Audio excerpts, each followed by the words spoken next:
Hello from Southern Ontario, September 20th. So it's noon now and I just returned to my usual place here. From the Million Person March for Children here in Brantford, which fragmented into 3 groups from the base location in Mohawk Park. So I just jumped in with a stranger. You'll see in the videos that I'll post some of that. Caught a ride down to the school board location, which they had the buildings locked. You know, heaven forbid those people on the public payroll would have to talk to the public, right? So I could have got dropped off at either of the other 2 locations, but all 3 of them are quite a hike back here. So I decided just to call it a day.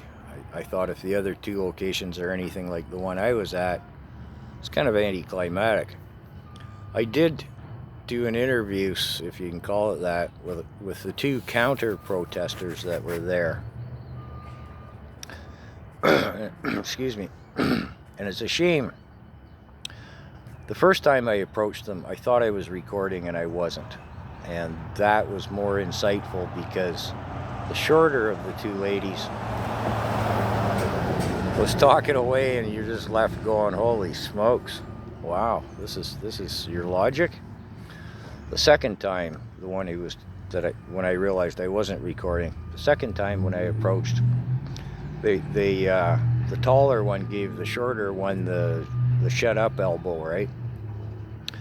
And then expressed her opinion. And my take on that would be, she doesn't differentiate between conventional sex education and SOGI, sexual orientation and gender ideology. And if you notice in the video when she mentions SOGI, she didn't say ideology at the end.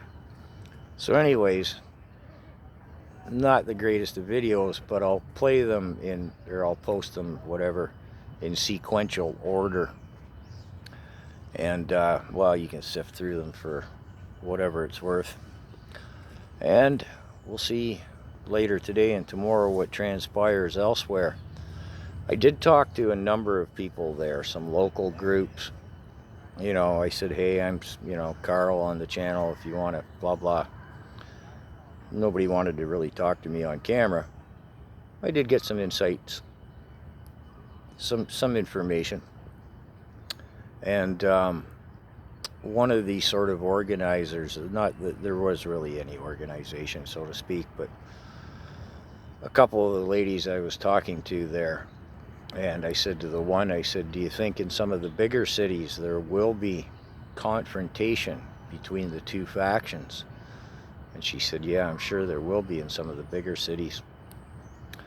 And as I mentioned before, that's a double-edged sword. I don't want to see anyone get hurt, but the confrontation that I'm sure will be inevitable at more than one location across our nation will bring the subject matter to the limelight, so to speak, to the front.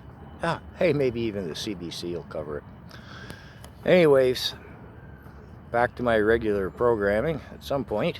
And anyways, you can check out the vids for, there's not much to them, but anyways, take care.